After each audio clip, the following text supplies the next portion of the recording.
Hi everybody, it's Terry Ryder from Hotspotting, and this is my once per month live Q&A, your opportunity to ask me your key questions about real estate issues, real estate markets, locations, whatever, anything to do with residential real estate across Australia.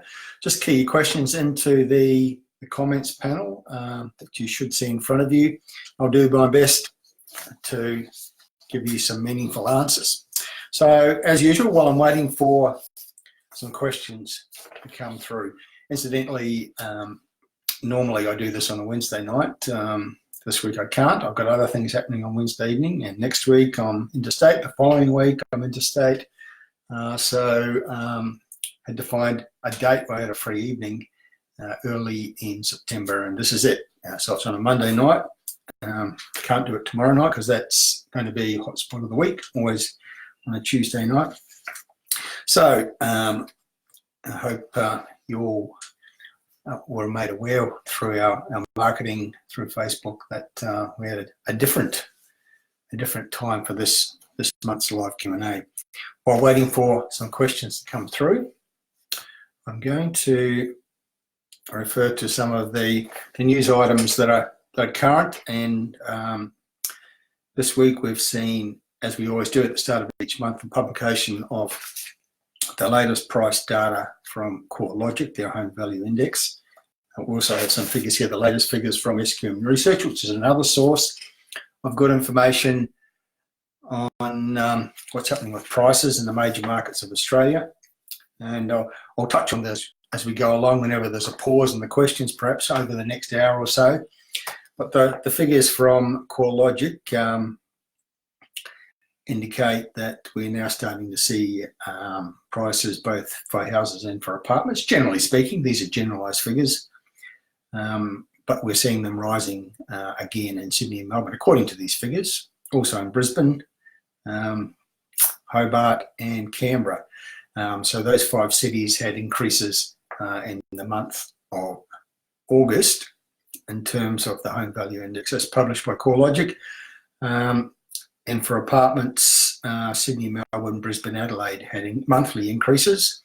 A number of places had quarterly increases, and there's some that are up in annual terms. But it's the short-term figures currently that are of most interest, because they're starting to show, and there's been a pattern over recent months. Firstly, the rate of decline in Sydney and Melbourne reduced, and then it bottomed out, and now we're starting to see evidence that prices are starting to nudge up again. So Sydney houses are up 1.5% for the month, Melbourne houses up 1.3% for the month, Hobart's also up, Canberra's up 1.1%, and so we're starting to see, in monthly terms, reasonably healthy growth in prices.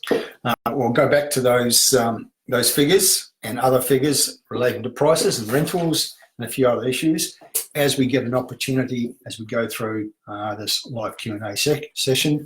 Robert has keyed in this question, what are your thoughts on Mackay? I know you were here doing a talk, but I missed it. Well, sorry you couldn't make it, Robert. I actually did 2 seminars in Mackay about 2 weeks ago.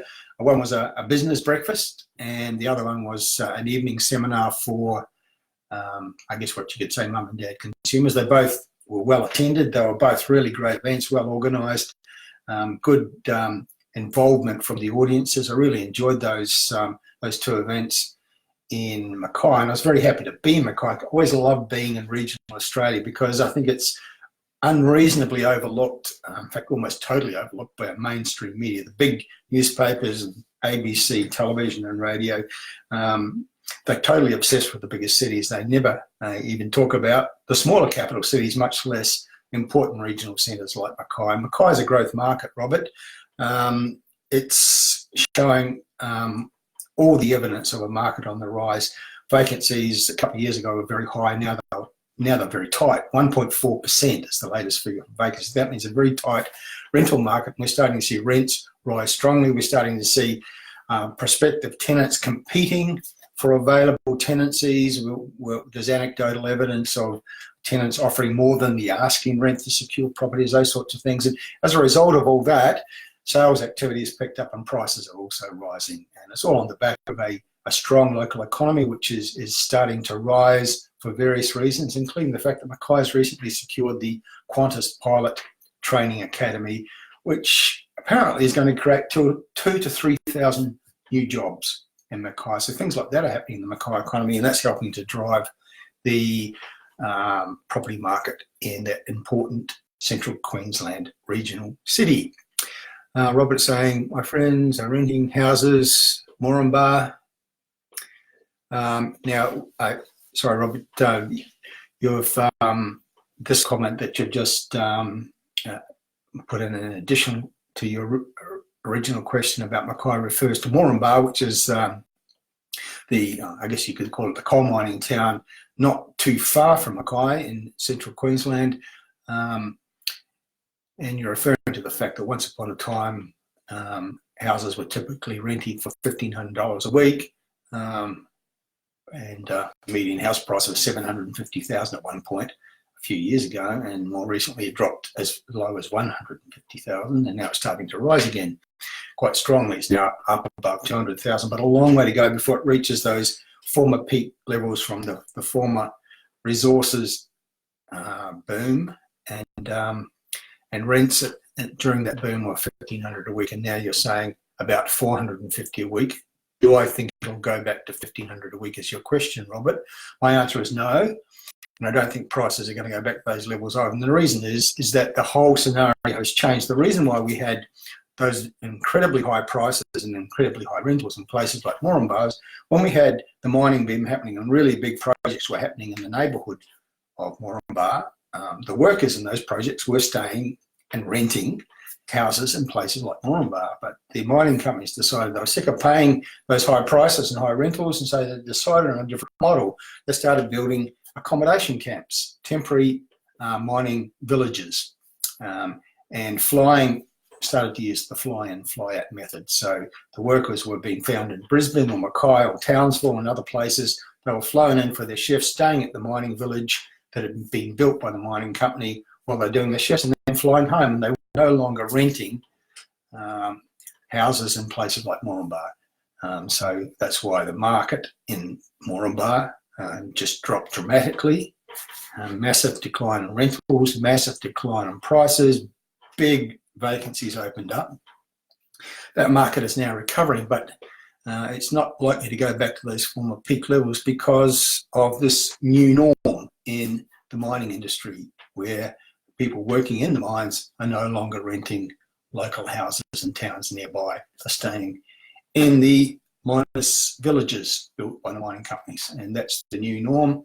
So that's one of the reasons why we're unlikely to ever see again in the foreseeable future a return to those crazy booms in towns like Moranbah in Queensland and Port Hedland and Karratha in Western Australia. Similar scenario there where prices and rentals have dropped a lot, now starting to recover, but a long way to go before they get back to those former peak levels. And I don't think it's going to happen in the foreseeable future because of the changed situation that I just mentioned. Anne is saying, CoreLogic has just reported the Perth property market is spiralling downwards and prices are falling down also. Yeah, but look, media reports CoreLogic figures as if they're absolute gospel truth, and they're not. They're just, it's dodgy. All price data from all sources, in my opinion, is dodgy data. They're all rubbery figures, and I think a lot of the figures out of CoreLogic are suspect. And proven wrong by some of their own figures, in fact. I could talk about that for quite some time, but the latest CoreLogic figures has the Perth market still falling, but also out in the last week are the latest figures from SQM Research, and they have a different take on the Perth market. According to SQM Research's weekly asking prices index, in the most recent week, there's been a significant rise in the Perth index for houses. There's also been a rise monthly, and in annual terms, it's pretty much no change. So it depends whose figures you believe, Anne. And I think it's really bad journalism, the way that media just simply reports figures from sources like CoreLogic as fact, and apparently oblivious to the fact that if you line up figures for the same market from, say, 4 or 5 different sources, Domain, the Australian Bureau of Statistics, SQM Research, CoreLogic, you put them side by side, and they're all different numbers. And some will say a certain market is falling, and another source will say the market is rising. Who do you believe? You cannot state these figures as fact. Media does that, and they're wrong to do it. And it's really bad journalism, but I guess we're used to that in terms of coverage of the housing market, because most of it's bad journalism. They're just regurgitating press releases from major sources like CoreLogic. They never challenge the figures. They don't do any research of their own. They're oblivious to the fact that CoreLogic figures are contradicted by SQM researchers' figures, as I've just illustrated in the case of Perth, and so it goes on. So I wouldn't be too attached to what CoreLogic is saying about Perth. I believe the Perth market is in a recovery phase. Vacancies have fallen a lot. Rents are nudging upwards. Sales activity has picked up, and there are about 30% of the suburbs of Perth, according to our suburb by suburb research analysis, 30% of the suburbs have prices higher than 12 months ago. So there's growing evidence of recovery there. I think the recovery stalled a little bit in the lead up to the federal election, because that put a brake on real estate activity right across the country temporarily. And now that that's all out of the way, and we've had all these other positive events evolving since the middle of May, I think things in Perth can now get back on that recovery path. So I think we're going to see better figures coming out of Perth. In fact, we already are, according to SQM research anyway, which tends to contradict what CoreLogic is telling us. And I have a lot more respect for SQM researchers' figures than I do for CoreLogic's figures. Robert, asking another question. Do you think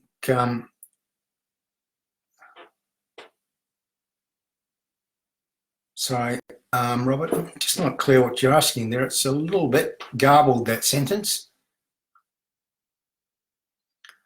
Yeah, I'm really not clear what you're asking there. Could you have another crack at typing that? So that sentence is more than a little garbled, and it's very hard to know exactly what you're asking there. So Anne has just asked a question about the CoreLogic figures for Perth, and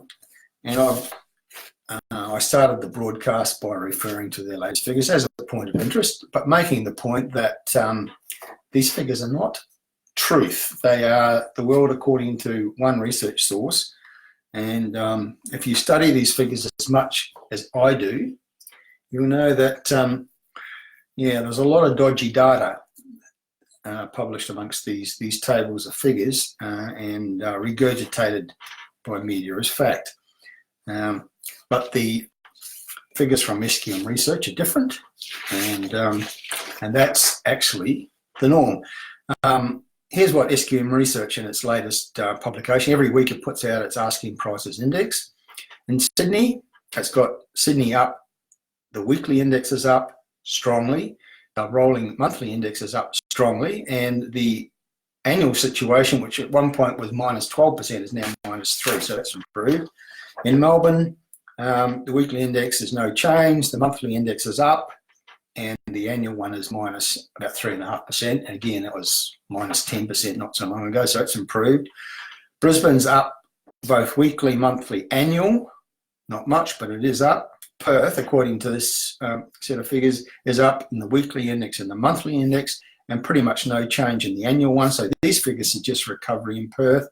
Adelaide's up in annual terms. Canberra is very solid across all the measures, weekly, monthly, annual, it's up. Darwin is now recovering according to these figures. Now, according to CoreLogic, Darwin, I think, is still down. Yes, monthly, quarterly, annually. CoreLogic says Darwin's market is still down, but the SQM researchers' figures say that Darwin's recovering. It's actually back in the black. It's housing price index, that the median price is actually higher than it was 12 months ago. So the rate of, the decline in Darwin prices has stopped according to this source. Hobart is up in weekly terms and in annual terms. So there's a lot of positive numbers in the SQM research latest report. There are some positive numbers also in the CoreLogic figures, not as many as in the other data from SQM research.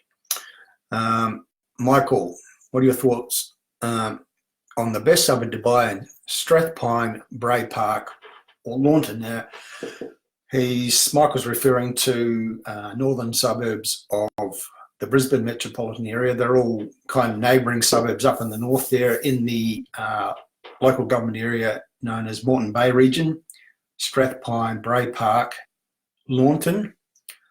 Look, you can make an argument for all of them for various reasons, but the one I lean towards is Launton, Michael, and it's, I mean, they're all solid suburbs, they're all affordable, and I'm just going to call up,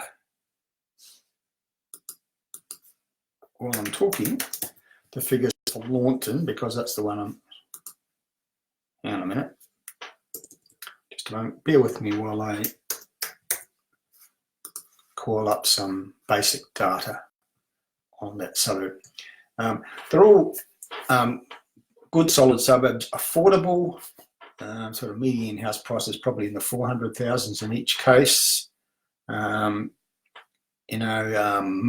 think they're all on the train line linking into central Brisbane. Good basic infrastructure, good shopping, lots of schools, all of that. Launton I favour slightly, I guess, without having a chance to, I'm answering off the cuff here, but Launton, because it's because of the new university campus that's under construction, and just next, not far from Launton, I think it's immediately adjacent to the suburb of Petrie, which is the immediate next door neighbour of Launton. Launton's a very solid suburb, and so is Petrie. Great shopping on offer locally, lots of schools, parks, close to sort of lake environmental areas on the train line, as I mentioned. So it ticks a lot of boxes. Median house price for Launton is about 420,000, and it's grown about 4% in the last 12 months. So it's sort of showing moderate growth at the moment, and the gross median rental yield is a little bit under 5%. So you get pretty good rental returns there. The market is rising, not booming, but it is rising, and it's very affordable. So that would probably be the one I'd go for of those choices. Now, just returning to the general theme of what's happening with prices, and we're seeing it showing up increasingly that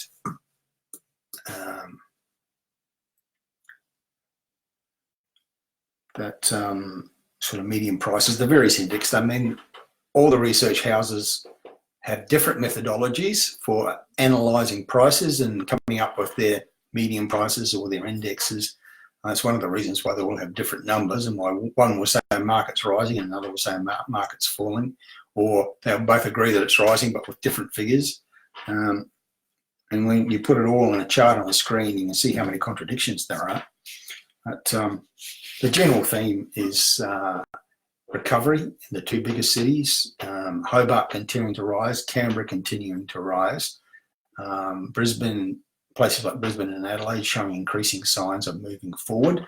They're not, they didn't have downturns like Sydney and Melbourne because they didn't have boom like Sydney and Melbourne. They're just chugging along and on the cusp of better things, I think.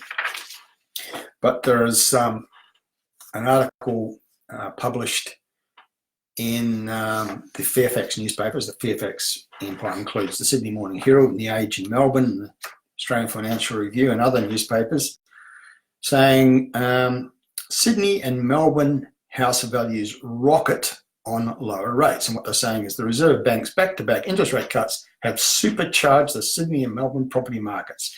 An article written by a journalist called Shane Wright, to which I say, bunkum, absolute rubbish, Shane. And unfortunately, most of what you write about residential real estate is rubbish. It's not your area of specialty. You're an economics writer, and I think you should stick to writing about economics and leave residential real estate to the actual experts. What's happening with the Sydney and Melbourne markets is not being driven by interest rates. Economists seem to think that everything in residential real estate is about the level of interest rates. It's the only thing that makes anything happen, and it's just rubbish. It's not about interest rates. If it was record low interest rates everywhere in Australia, would have boomed over the last 5 or 6 years the way Melbourne and Sydney did. But Perth didn't, and Darwin didn't, and Brisbane didn't. They all got the same level of interest rates. How come, Shane? How come they didn't boom if it's all about interest rates? The reason we have the recent revival in Sydney and Melbourne is it all started with the federal election result. And then in the week following that, we had the APRA announcement of changes, making it easier for people to get finance, because difficulty in getting finance was one of the big problems. And that immediately was eased by the APRA announcements. Then we had interest rate reductions, so that helps, but it's not the primary thing. We also had tax cuts legislated. And all of that caused a massive turnaround in sentiment, a return of confidence, and people started to get out there buying again.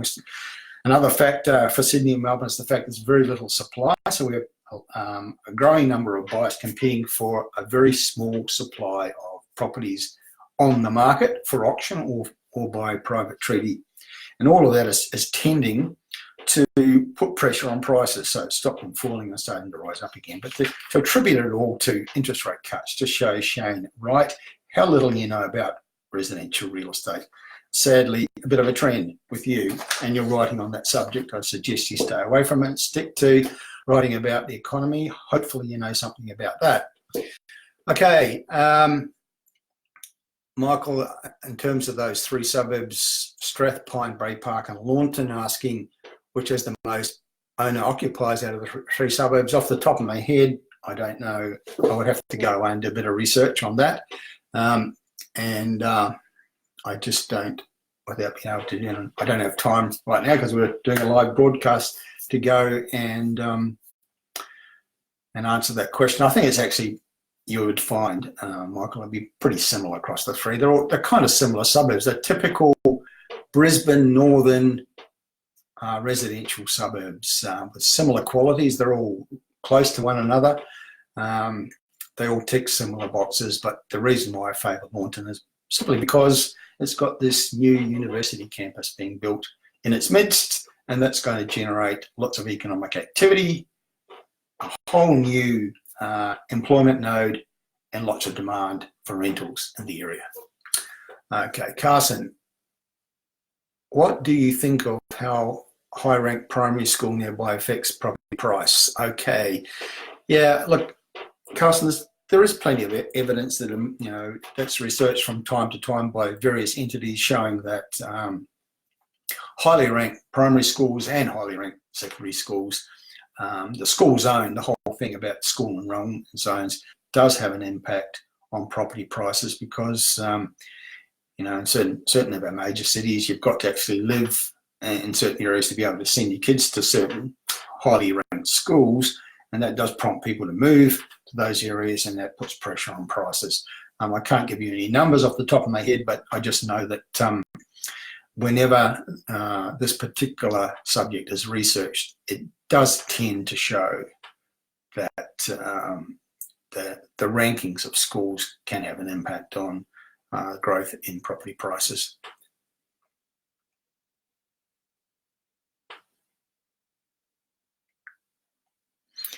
Okay, so just while I'm waiting for a few more questions to come through, thanks to the people who have participated so far.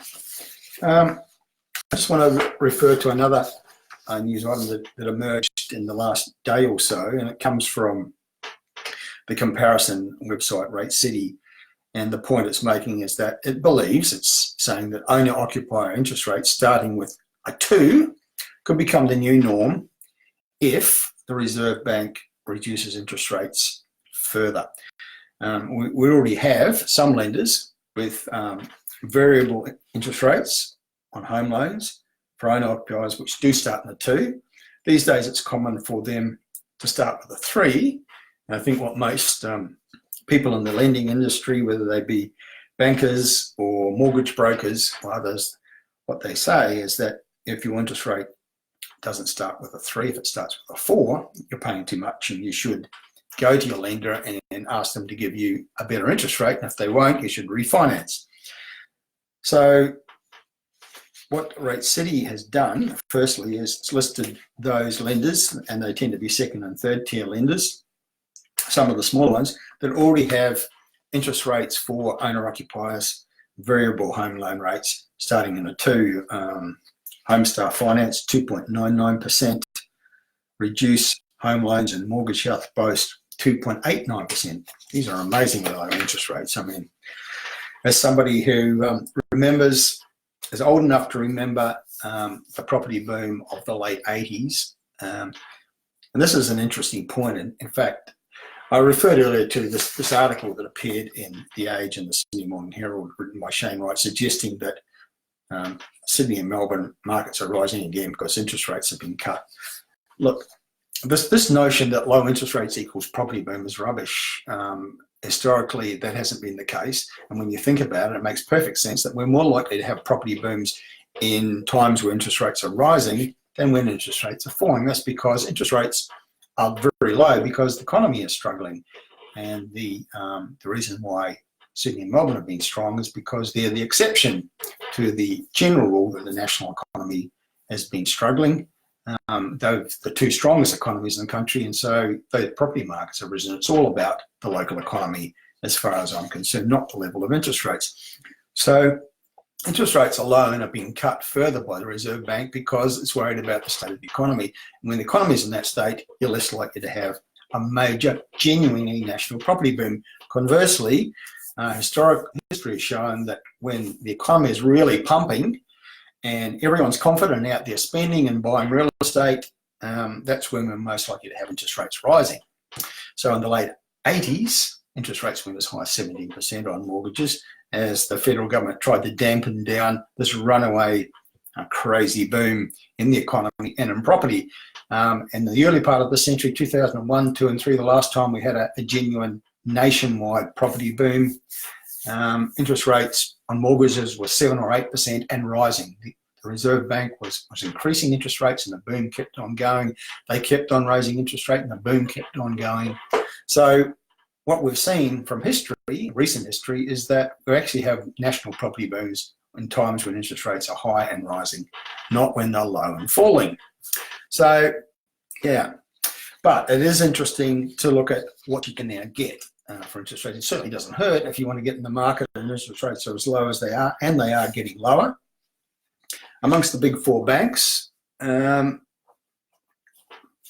we've got the lowest variable rate from the big 4 banks, 3.35% from the Commonwealth Bank, 3.53% from Westpac, the NAB 3.35, ANZ 3.38.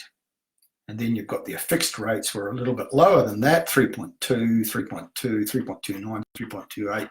So you can borrow from the big 4 banks and fix it for 3 years at a rate as low as 3.2%. But what this article put out by Rate City, the comparison website today, is suggesting that it could soon become the norm that most interest rates that people can get, variable home loans, will start with a 2, not a 3.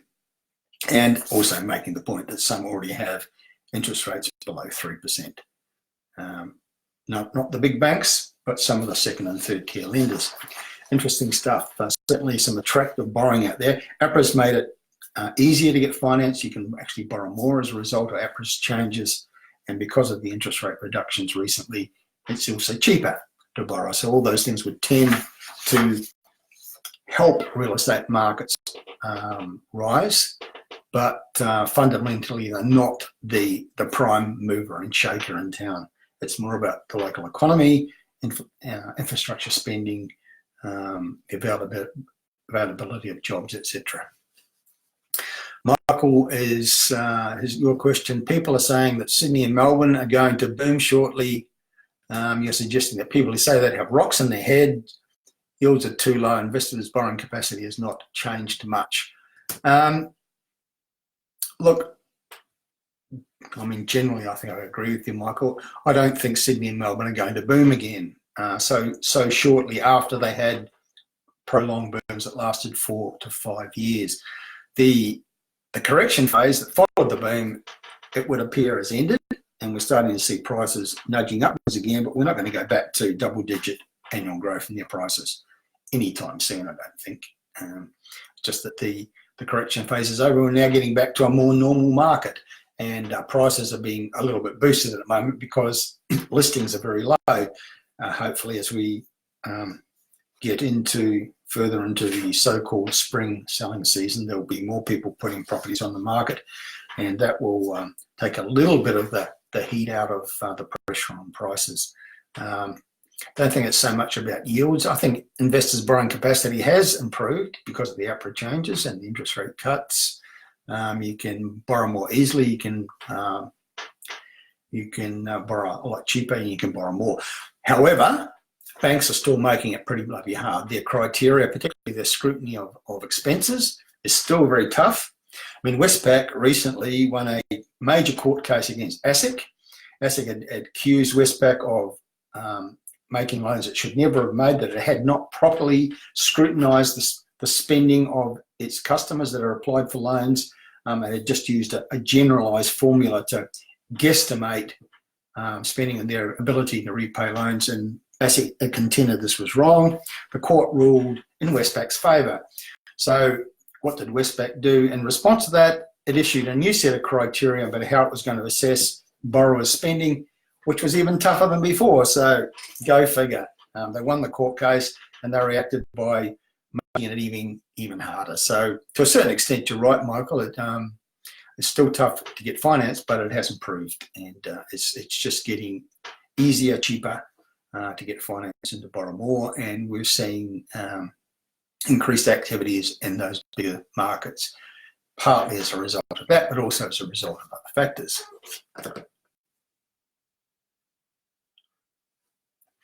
Gaurav saying, if it's not going to boom again, then what does the higher clearance rate suggest? Well, a few things, as I've just mentioned.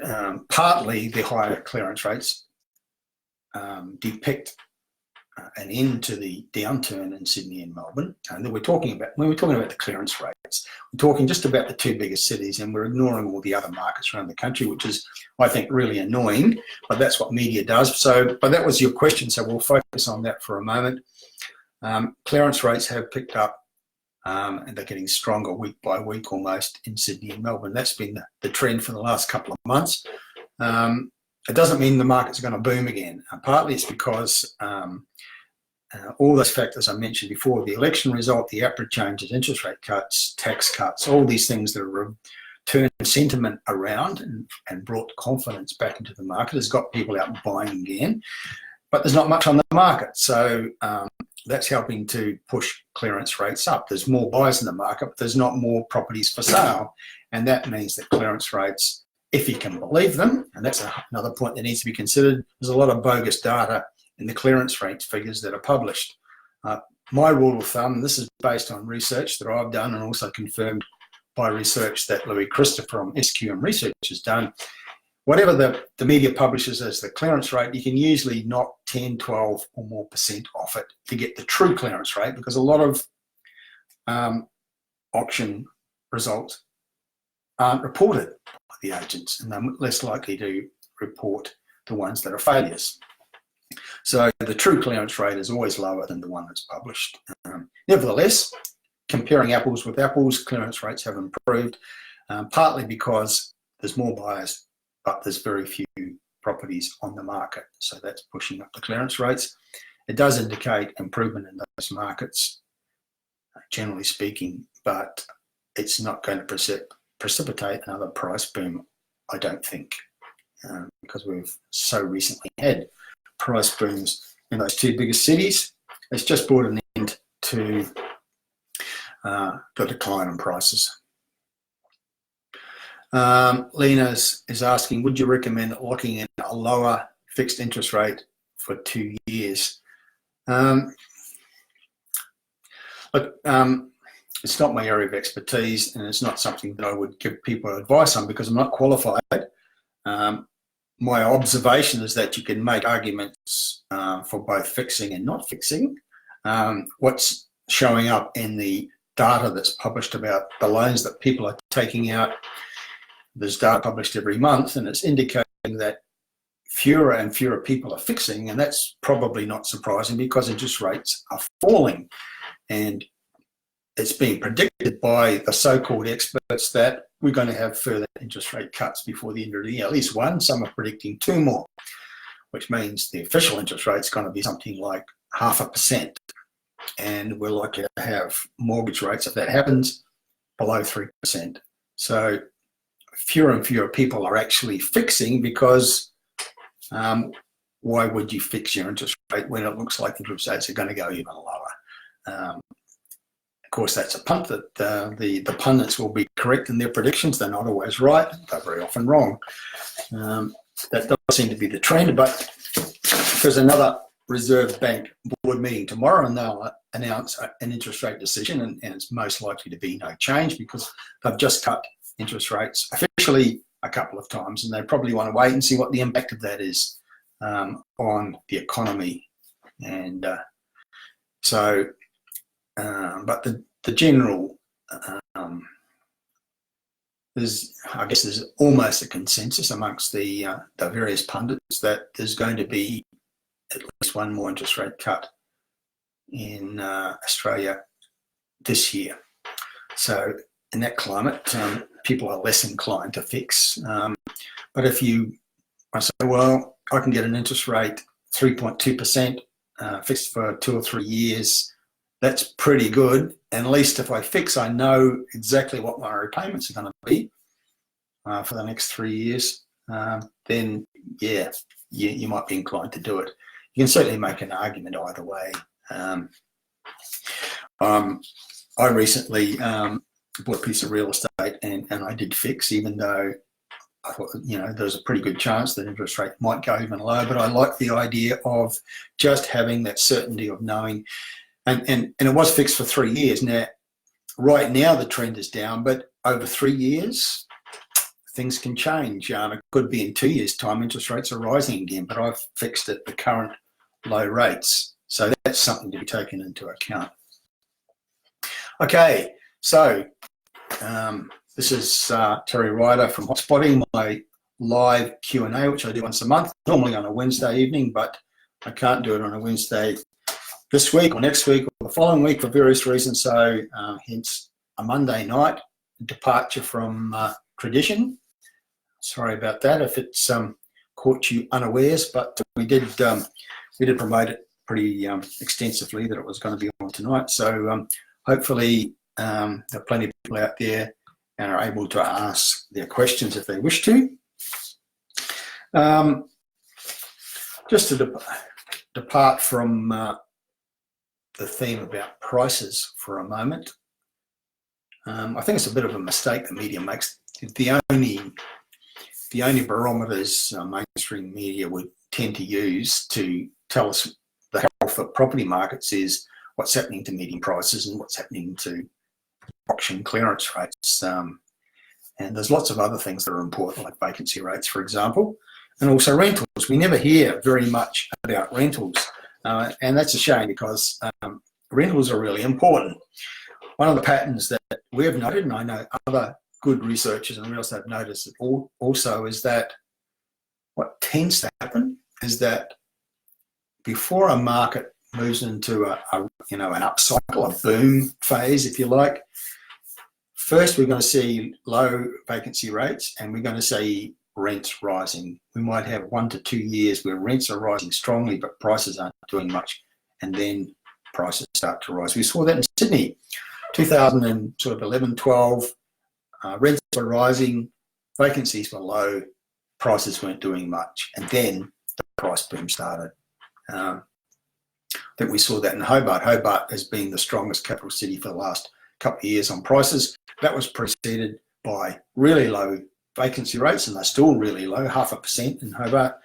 Rents were rising strongly, and then prices went. So it's important to keep an eye on what's happening with rents. So again, SQM Research, they publish their rents index every week. Here's the latest one, or one of the latest ones anyway, showing that, let's say in annual terms, Melbourne rents are up for both houses and units. In Brisbane, rents are up. These are the average generalised figures, I stress.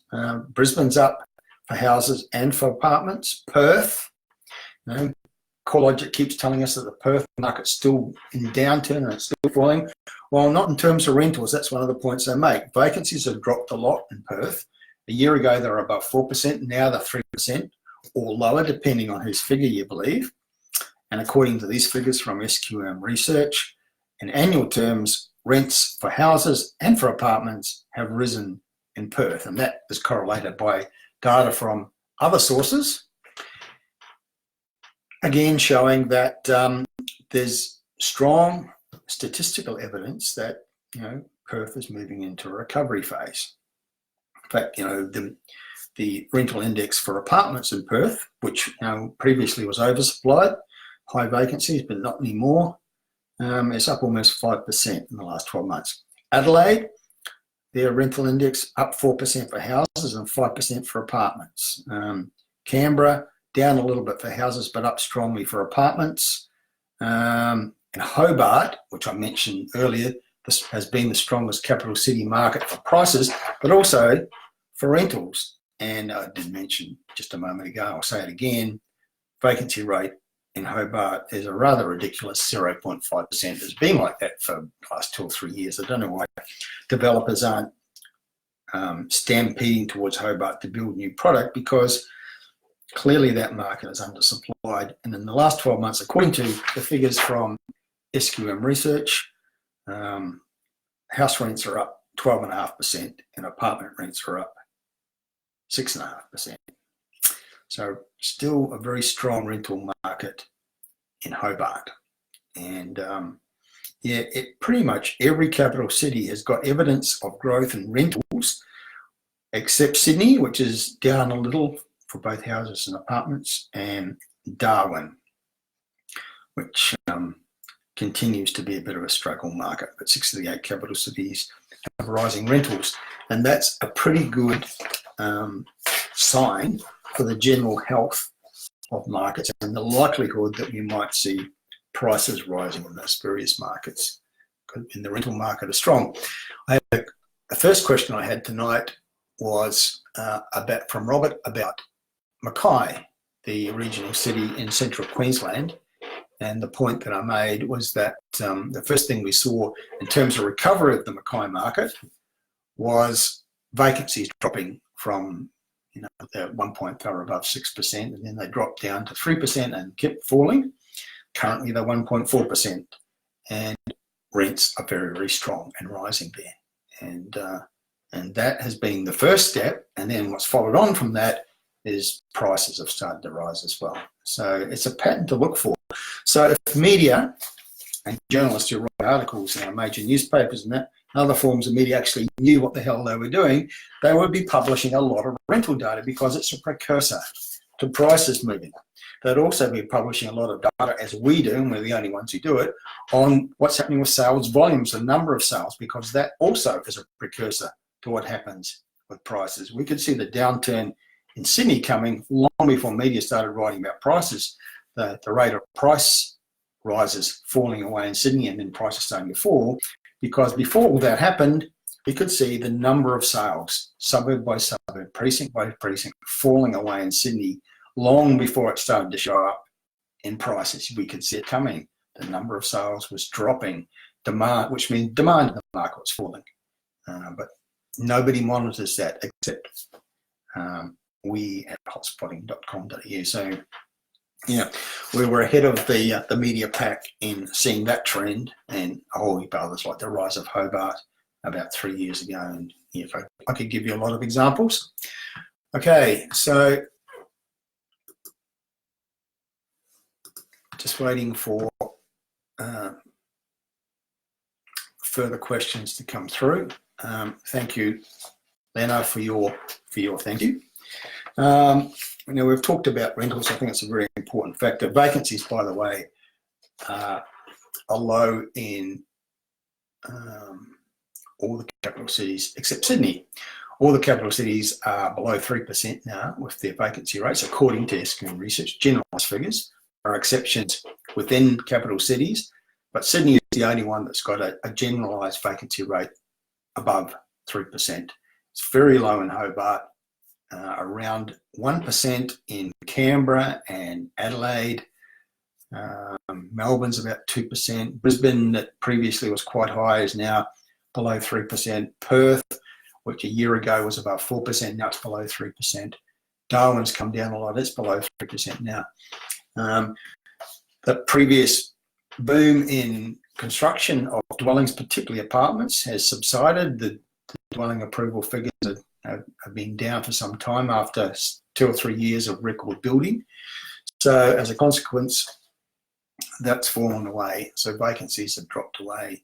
And that's generally a strong sign for the health of property markets. Okay, so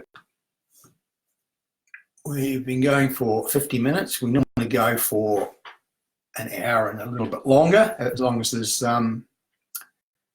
questions keep coming in. And I've just got one come in from Franco.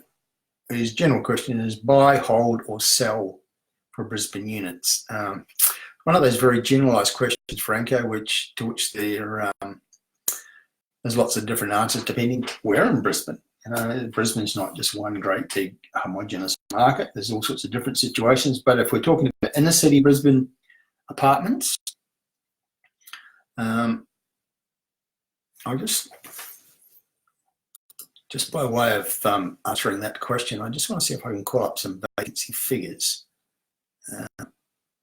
And I think I can. And if I put in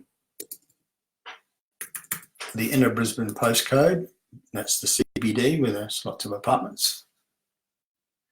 Yeah.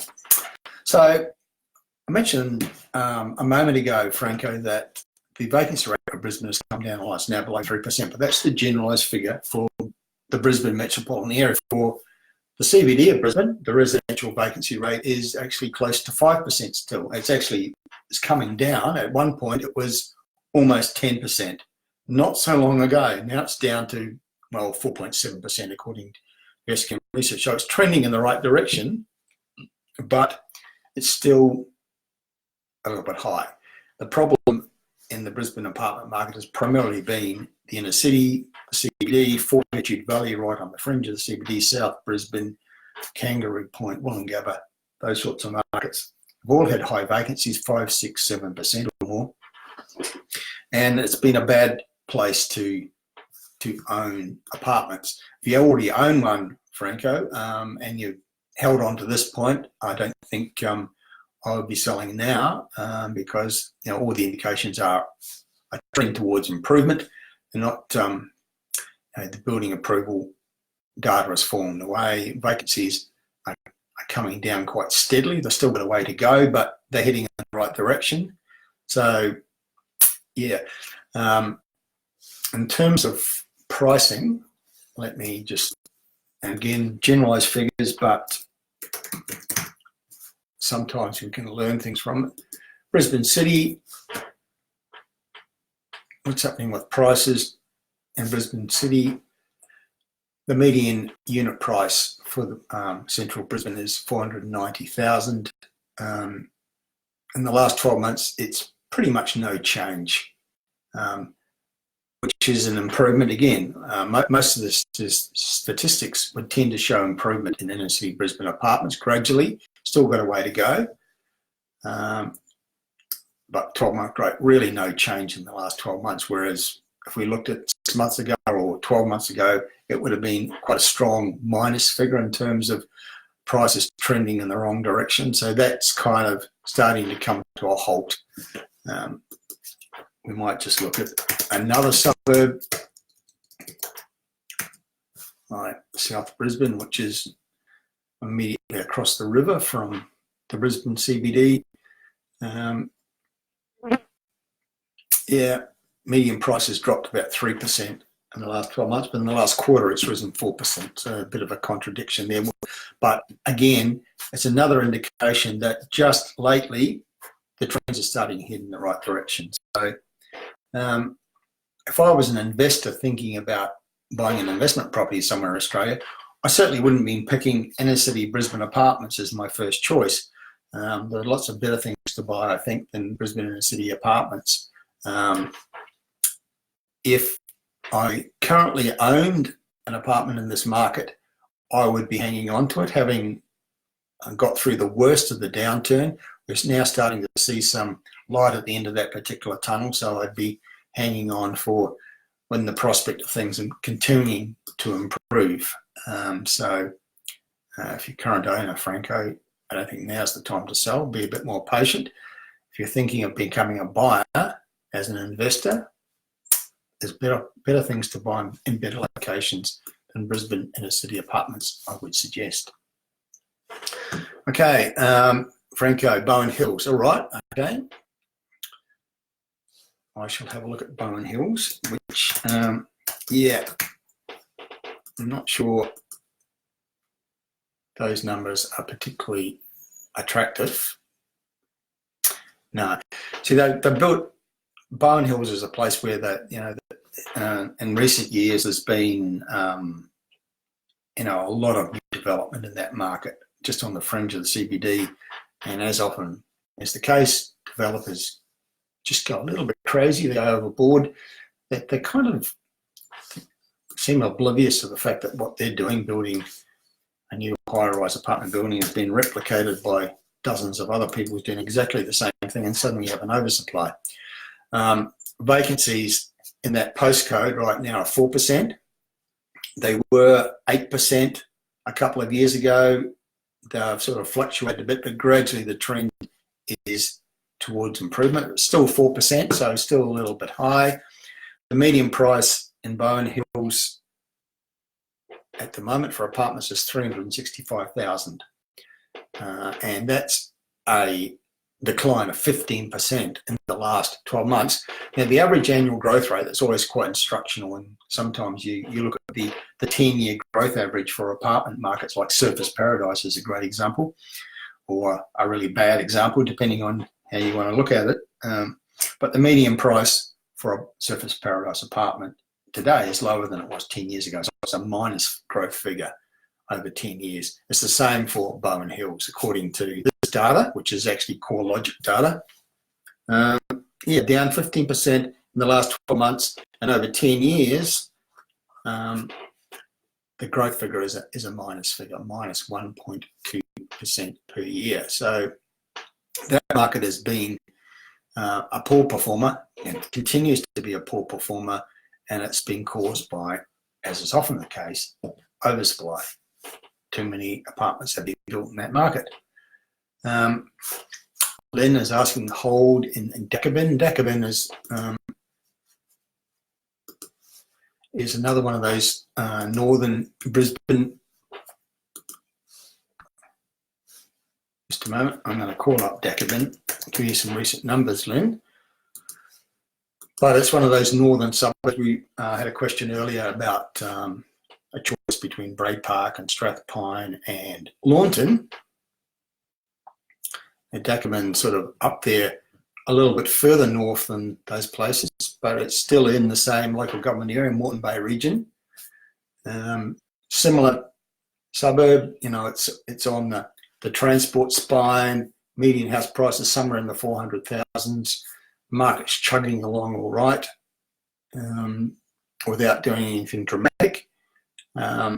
Your question is hold, so I'm assuming you own something there and wondering whether you should continue to own it. Look, I think Brisbane generally is hitting. Brisbane hasn't had the boom that Sydney and Melbourne have had, and the reason why it hasn't is because its economy hasn't been nearly as strong, and they haven't been spending big on infrastructure the way Sydney and Melbourne have.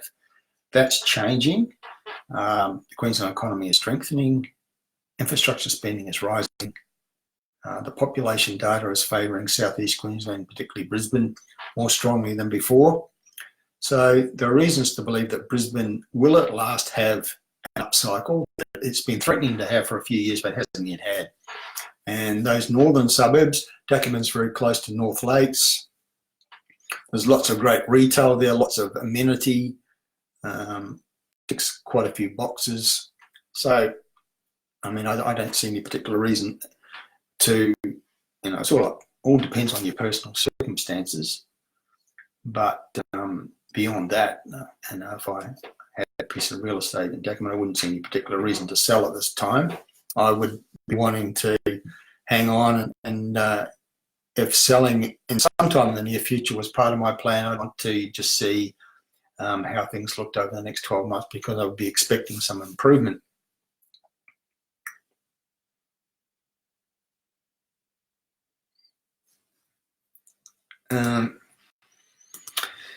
Michael's asking about building approval figures for Sydney, Melbourne, Brisbane. Look, I don't have a breakdown for the individual cities. I just know that month after month, the figures, the national figures, come through and show that there's been a dramatic decrease in building approvals nationally, and that's particularly showing up in some of our bigger cities. But that's comparing to recent times. We've had 2 to 3 years of record building, and it was inevitable that that would come to an end, because it can't go on forever. We're going to end up with a big oversupply otherwise, and in some cases, some markets, we did have a bit of an oversupply. So, and the other thing that's happened is there's been huge disincentives brought in at both a federal government level and a state government level to discourage foreign investors from investing in Australian real estate. And they were a particularly important part of the apartment market. A lot of developers building new apartments were selling a certain percentage off the plan to foreign investors, and that particular honeypot has been taken away by government action primarily. So that, for that and other reasons, we're having a much reduced number of new apartments being proposed and approved. And generally speaking, in terms of the overall health of property markets and the likelihood of prices rising in markets, that's a good thing, because we have now a much more positive climate in real estate, generally speaking. There are buyers coming back in, both home buyers and investors. First home buyers are particularly active at the moment, but there's not a lot of stock on the market, particularly in the bigger cities. So rising demand, low supply, they're not building large numbers of new dwellings so much anymore. So that would tend to put pressure on prices. That's very generalised, of course, different in different markets, different situations. There's thousands of different markets in this country. They all have their own things going on.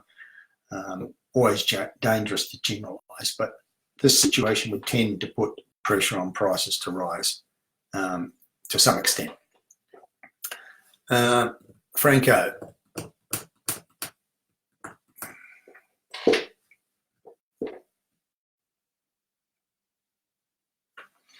Okay, yeah, Franco, if you have owned an apartment, the point is, right now, if it's Bowen Hills, prices are down there, and if you sold now, there's a possibility that you would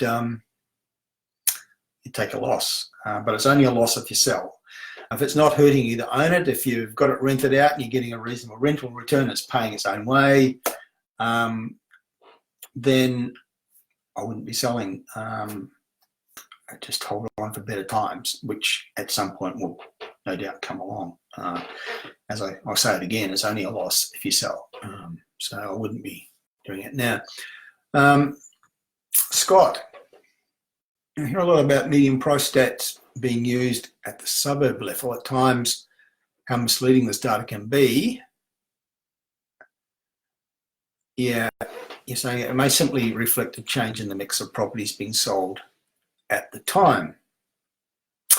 Yeah, well, I think you're right, Scott. I mean, in terms of prices, I have tonight quoted median prices and referred to increases or decreases, but basically it's all we've got on prices. Various different sources with their different methodologies coming up with a a median price or an average price for an area and whether it's rising or falling and how much. As I say to people, now I was speaking on Saturday morning in Melbourne at a seminar for property investors, and what I said to them was, here's it on the screen. I put median price movements for houses in the 8 capital cities from 5 different research sources. And what I was trying to illustrate was how they all had different numbers for every location. And what I said was, it's all rubbery figures. It's all dodgy data. You can't treat it as the literal truth. You've got to be very, very careful about that. I think in terms of, Scott, depicting the trends in markets, we tend to favour sales volumes. That tells us what demand, generally speaking, what the demand is in the market. Is sales activity rising in a particular location, or is it incredibly consistent, which can be attractive? And there are some markets like that where over 3, 4, 5 years, they're just the same number of sales, virtually quarter after quarter after quarter, very consistent, very solid and safe places. But if the number of sales in the market is rising steadily over 3 or 4 consecutive quarters, prices are probably going to be rising then. If it's trending in the other direction, prices are going to be going in, prices will stop rising or may fall. And that's the basis of our price predict index that we publish every quarter. And it's actually proving to be a pretty solid method for depicting how markets are trending, far more so than median price data. Median price data tells you what's just happened in the market, where if you're tracking sales volumes, which is demand, you can actually predict markets in terms of prices, whereas the publication of median price data in media tells you maybe where you should have bought a year ago or should have avoided a year ago, but it doesn't really tell you anything terribly useful. So I would suggest it's sales volumes is something to take an interest in. As I mentioned earlier in the broadcast, what's happening with rentals and vacancies, because that's often a precursor to movements in prices. And we've seen that happen in major markets in recent times. So all of those things are worth tracking more so than reading what the media says is happening with median prices, which tend to be very, very dodgy data. You're asking days on the market. I guess the problem with all these figures is, just research companies just collecting data and throwing it all into a computer, and it spits out numbers, and media tends to treat it all as terribly truth. They treat it as truth, and it simply isn't. It's trying to distill all the activity happening in a market as big as Sydney down to one figure, saying this is what's happening to Sydney prices, is ludicrous. There's over 700 suburbs in Sydney, and they're as diverse as Bondi versus Penrith and Manly versus Campbelltown. To put that all into one great big melting pot and spit out one number to say this is what's happening to Sydney prices, therefore that's what a Sydney market is crazy stuff. As investors, you've got to dig deeper. You've got to become researchers and be prepared to put in some time and look at what's happening with individual suburbs, and look at days on the market, look at vacancy rates, look at what's happening with rentals, look at what's the trend of sales volumes.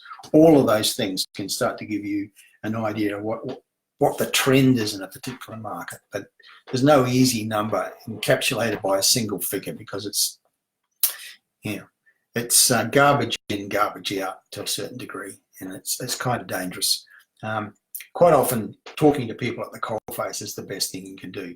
Anecdotal evidence is sometimes far more telling than the statistical ones, because it's people at the coalface on the ground. This is what's happening now in the market. They know because they're living and breathing it every day. There's not, and I'm not just suggesting selling agents who you might be inclined to think, well, you can't always trust what they're saying. There's also buyer's agents. There's also valuers. You can talk to all these sorts of people and find out what's going on in a particular market you might be interested in. And what's happening on the ground today can often be a precursor to what's going to happen to prices in the next, say, 6 months. So you know, you've got to be prepared to put in a bit of time, Scott. And I know you're a professional, so you probably know what I mean. But I think the average punter isn't willing to, or doesn't have the time, and compounds the problem by not willing to spend any money on good information or good advice.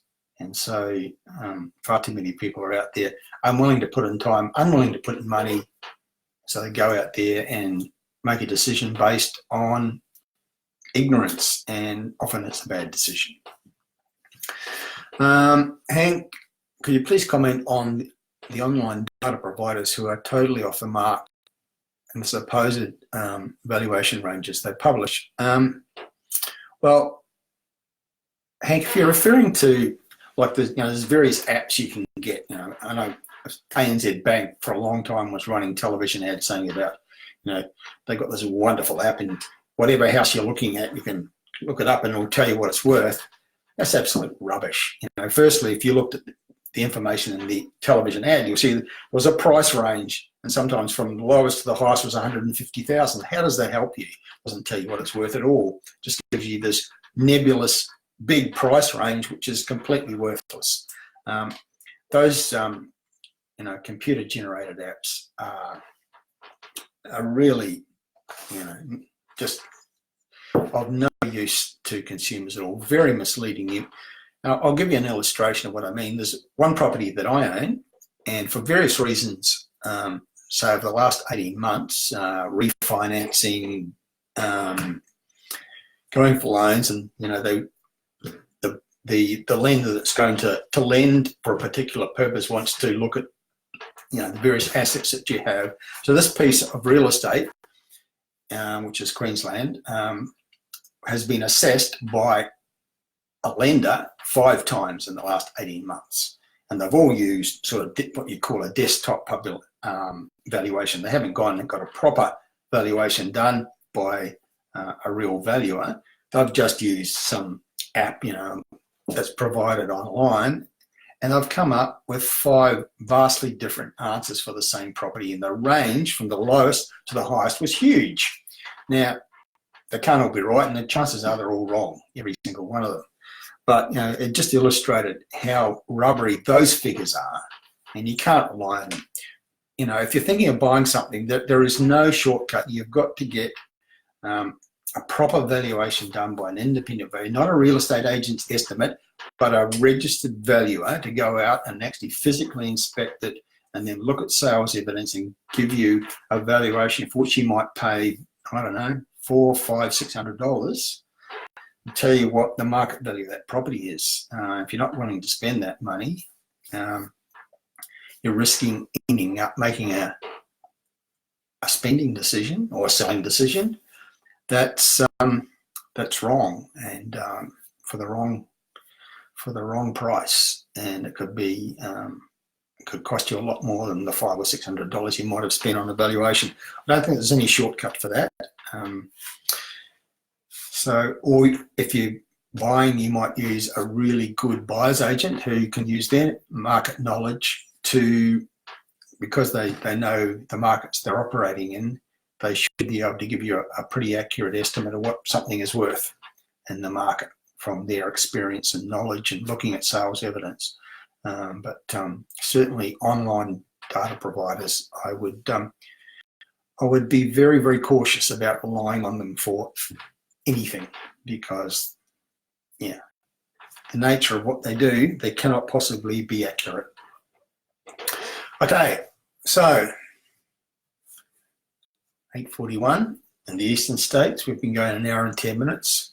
Are there any other questions out there? This is Terry Ryder from hotspotting.com.au. This is my monthly live Q&A, normally on a Wednesday evening, but that's not possible on any of the Wednesday evenings in this month, so I'm doing it on a Monday evening because there's a space available.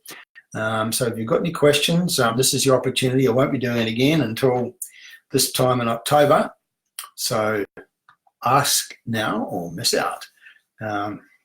Just a reminder, I'm hanging on to see if there's any more questions to come in. That tomorrow night being Tuesday night, it's every Tuesday night. It's a hotspot of the week. Last week I was in regional Victoria, so I did hotspot on the week on a rising market in regional Victoria, which was the towns of Mitchell Shire, a little bit north of Melbourne. The week before, I think from memory, it was Mackay, because I happened to be in Mackay doing a couple of seminars up there, and Mackay is a strongly rising market, one of the strongest coming markets anywhere in Queensland. And you'll have to tune in tomorrow night at 7:30 in the eastern states to find out what it's going to be this week. Decca. I have an investment property in Mildura, so I'm happy to finally start seeing some growth. Yes, very recently, Decca, we have seen evidence of rising prices in Mildura, in the first for a while, so I understand what you're saying. What factor is driving this growth? Look, firstly, I'll call up some figures to illustrate it, but I did notice when I did this recently that Mildura is showing some growth at long last. According to the CoreLogic figures, which are in this handy little ready reckoner on the Your Investment Property online service, the median price of Mildura, I don't know, there's other parts in Mildura like Merbane and is it Redcliffs? There's different locations there, but for the location of Mildura, the median house price is $290,000. It's risen basically about 10% in the last 12 months. So that's probably what you're referring to. And I haven't had a chance to really have a look at what specifically is driving Mildura. All I can tell you is it's part of a trend that's been sweeping through regional Victoria. What we've been saying at Hotspotting for the last 2 years, basically, is that regional Victoria is the strongest market, strongest rising market in the country. Hobart's been strong, Tasmania's been strong, but those parts its peak and starting to taper off. The market that's been rising has been regional Victoria. Started with Geelong, Ballarat, Officer, Pakenham, Warragul, but it's rippling further and further out. So we're now starting to find regional towns and small cities further from Melbourne with really good price growth. Chuka, Bright, Wangaratta, and Mildura up 10% according to these figures in the last 12 months. So I think it's generally the state of Victoria is the strongest economy in the country. It's the biggest boost from population growth than any other state in the country. It's just got all these strong economic factors. So that's a generalised comment about what's happening in Victoria, and Mildura is part of that. But there must be something also going on locally, which we haven't yet had a chance, because we're researching the whole country, and we just don't have the resources to investigate all of these rises. So I'm really not sure what's happening in Mildura. I know it's a good, solid regional city, important agricultural area. There's always things happening in Mildura, and I suspect to a certain extent it has caught the wave that's been rippling through regional Victoria for the last couple of years. But there may be other factors, but I can't really comment beyond that.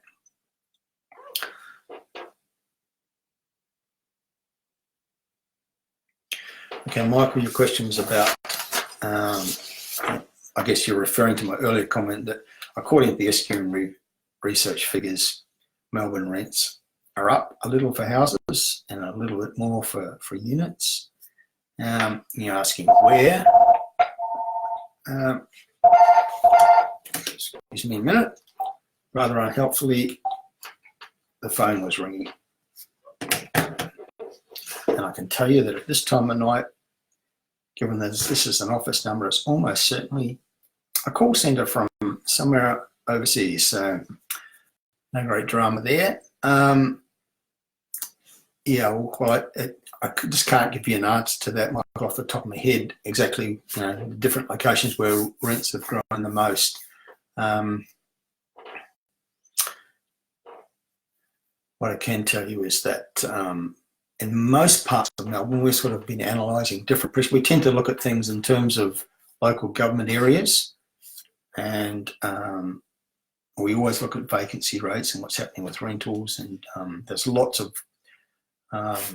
precincts across Melbourne where vacancies are really tight. You know, the average figure for Melbourne is 2%, and there's lots of places where it's even lower than that. And those are the places where we're going to see, most likely to see rents growing. See if I can give you just one example, so I can give you some sort of an answer. Just give me a minute here, I think. Yeah.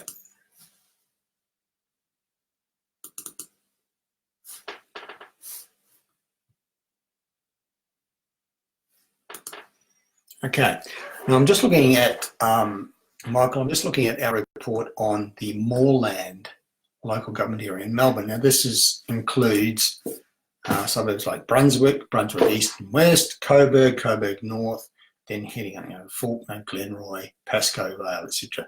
That's the area we're looking, a little bit north of the Melbourne CBD, quite close to the big education and employment hub around sort of Carlton, that area, and that's an important thing for the residential market in moorland. But vacancy rates, there's 2, 4, 6, 8 postcodes we've got listed here in the moorland local government area, and the vacancy rates in the different postcodes: 1%, 1.1%, 1.5%, 1%, 1.6%. So very, very low, even by Melbourne standards. Very, very low vacancies. These are the sorts of places where we're going to see rents rising because the vacancies are tight. There's lots of demand. That's particularly good in the apartment markets. I mean, this is one of those markets where one of the trends we're noticing when we analyse precincts in Melbourne is that whereas median house prices in many suburbs are down quite a bit in the last 12 months, median apartment prices haven't fallen at all. In fact, they've risen a little bit.